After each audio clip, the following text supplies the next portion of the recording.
Allazi khalaqal mauta, dia yang menciptakan mati, wal hayata, dia yang menciptakan hidup. Untuk apa? Liyabluwakum ayyukum ahsanu amala, untuk menguji siapa yang paling baik amalnya. Allah tidak pandang siapa yang paling banyak hafalan Qur'annya, Allah tidak lihat siapa yang paling banyak ilmunya, Allah tidak lihat siapa yang paling banyak hartanya, Allah tidak pandang siapa yang paling tinggi jabatan kuasanya, tapi yang dilihat Allah. Innallaha la yanzuru ila ajsamikum, Allah tak melihat badan tubuh kamu, wala ila suwarikum, tidak melihat rupa wajah kamu, walakin yanzuru ila qulub, yang dipandang Allah qulubikum, hati kamu, wa a'malikum, dan amal kamu. Illal ladzina amanu, kecuali orang-orang yang beriman. Apa itu iman? At-tasdiqu bil qalbi, dibenarkan oleh hati. Cukupkah hati saja? Tidak.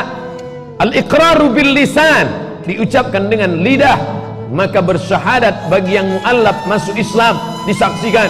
Selesai salat Jumat ini, kata pengurus masjid, jangan pulang karena kita menyaksikan ada saudara kita yang akan bersyahadat. Lalu ditanya, apakah engkau bersyahadat karena ada paksaan? Tidak. Apakah karena hanya ingin menikahi muslimah anak orang Islam? Tidak. Lalu kenapa? Karena kesadaran.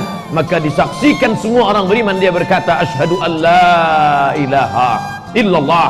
Cukupkah hanya itu? Tidak. Karena banyak yang percaya kepada Allah tapi menolak Muhammad, maka disertai dengan asyhadu anna Muhammadan Rasulullah.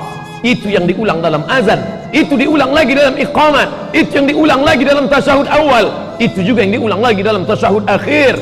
Bahkan dalam ucapan zahir dan batin kita tetap menyertakan dia.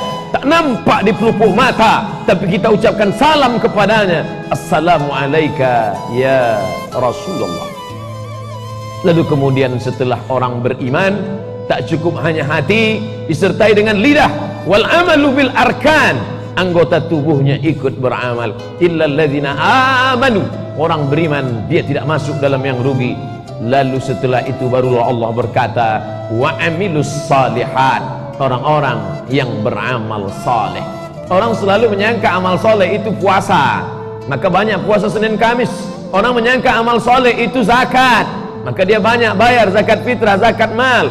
Orang menyangka amal soleh itu adalah baca Quran, khatam Quran. Betul, tidak salah, itu semua amal soleh. Tapi makna amal soleh yang umum adalah semua perbuatan yang dilandasi iman atas nama Allah.